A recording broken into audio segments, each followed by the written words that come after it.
Demons are out for one-page rules, and I have an interesting plan for them going forward when 2 of the different demon types are being released in the same month. Well, this month, since it's only the start, there's only one, the War Demons. And this one's Wicked Grin has given me an idea for a Copycat Colour Scheme. And what do you do with a Wicked Grin? I think we make it Sinister, and there's no smiling character more sinister than the Joker from various Batman series.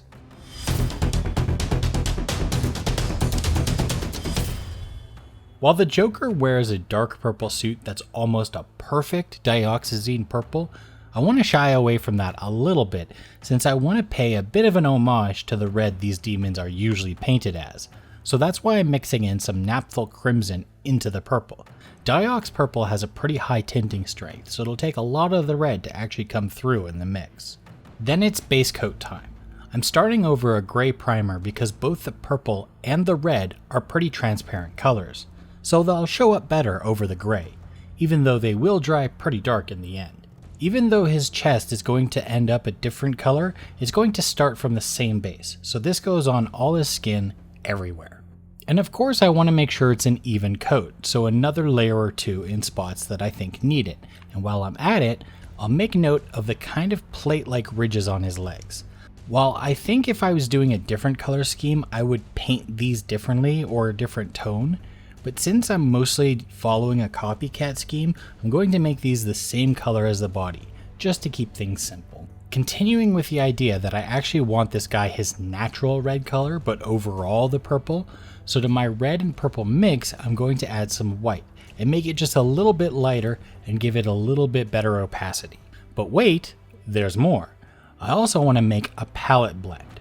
One of the uses of a wet palette is the ability to make blends on it, then pull from that blend to layer and highlight varying shades as you go.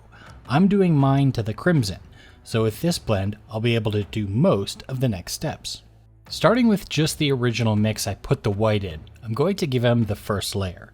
This is an overall one as well, so I will also hit the chest with it. The idea is to just layer up the lighter shade onto the dark base, but it's also a highlight finding mission, making sure I'm catching the highest ridges of the muscles and getting the lining on the leg ridges too. I copy that to the rest of the skin all over, leaving the undersides dark while catching the uppermost facing surfaces with the lighter shade. For this next layer, it's time to dive right into the middle of that blend made previously and grab some of this magenta shade purple. This is where mapping out the highlights on the last layer is really going to help us, as we can use them to guide where these layers are going, or at least how far they go. Usually I'll start in the middle point of the highlight and stretch it out with layering and stippling.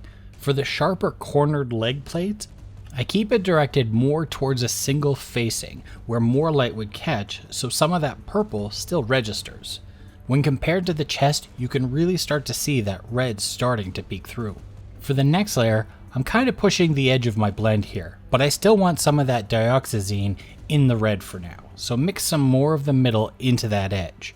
For this layer, I want to start picking out areas, so on his back, instead of treating every muscle individually, I'll pick out an overall area in the middle instead, and start bringing the color towards that point. So even though some of the higher muscles are more towards the light, this is starting to become about color instead of highlight, so I restrict myself to the area that I circled. For the very last highlight, I broke out the tube again and got some fresh crimson, the other extreme of my blend, pure. The process for adding this one to the model is pretty straightforward too.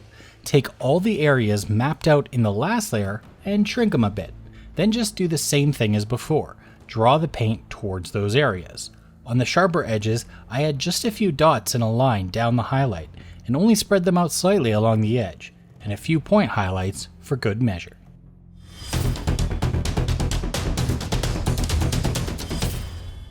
Almost all the artwork of the Joker has him with a green vest under his coat. Well, my demon doesn't, so instead I'll be painting his chest green, and it starts the same way as the red, with a palette blend, starting from the same base I had before with the purple and the red, and a bit of white, but this time blended to a pure green.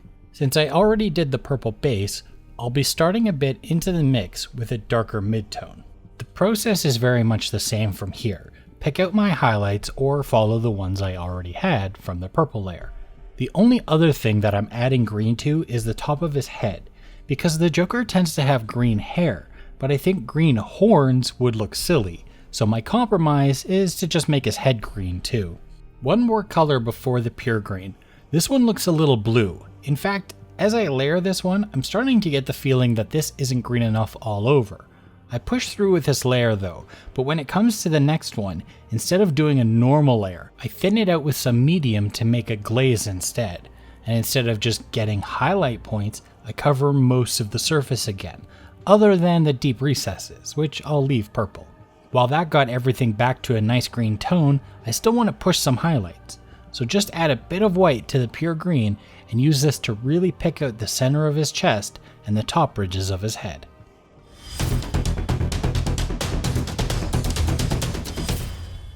For other accent colors the Joker wears, it seems like yellow is the choice here.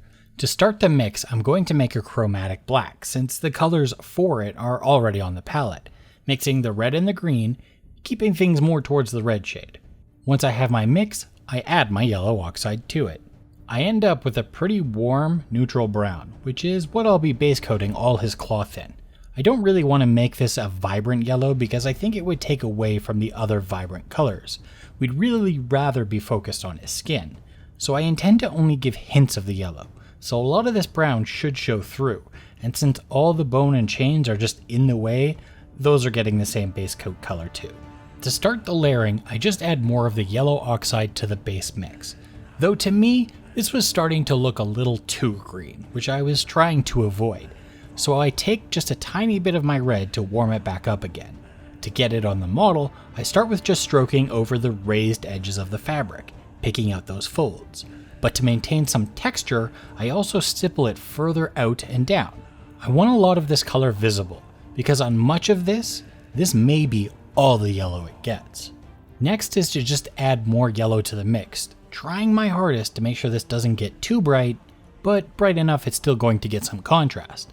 When applying it to the cloth, I start by stippling it along the ridges, only on the uppermost folds, and getting smaller the further down I got.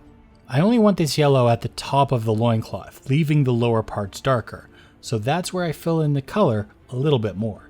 For the last layer, it's just the pure yellow oxide, and I'm only stippling it a little bit on the most extreme highlight points.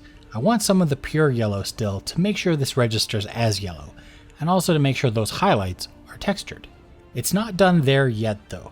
I'd like to add a little variation to the colors, so using a bit of brown ink and some medium, I'll make a glaze, and just use it to glaze the bottom half of the cloth so that those dark parts are a little further separated by color as well as darkness.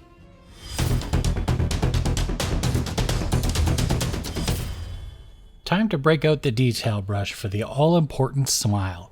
I have a few reds on my palette, a crimson, a pyrrole red, and a pigment red 175, which Joe Sanjas calls brown matter. I need to get this inside of his mouth first, so just mix a bit of black into the brown matter and use my fine brush to get this into his mouth. I don't care if it spills over, but that's why I'm doing this first.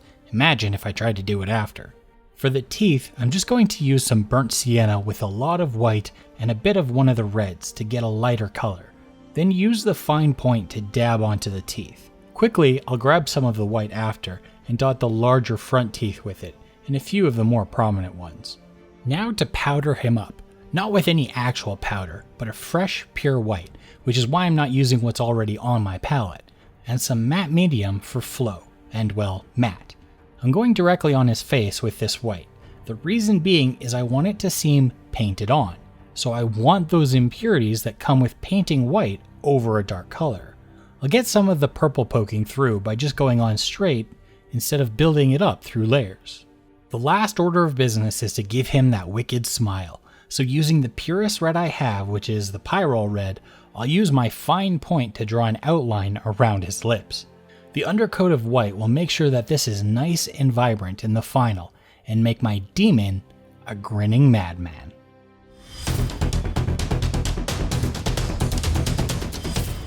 To finish off all the other details, I decided to go with just natural colors so they don't clash with the scheme I have going on. A non-metal armor, and some light brown horns and claws. I love how this one turned out. The vibrant colors make his unnatural body the focal point already, but as soon as we see that sinister smile, it all starts to make sense, and I can only imagine his enemies think they're the punchline in some sort of bad joke.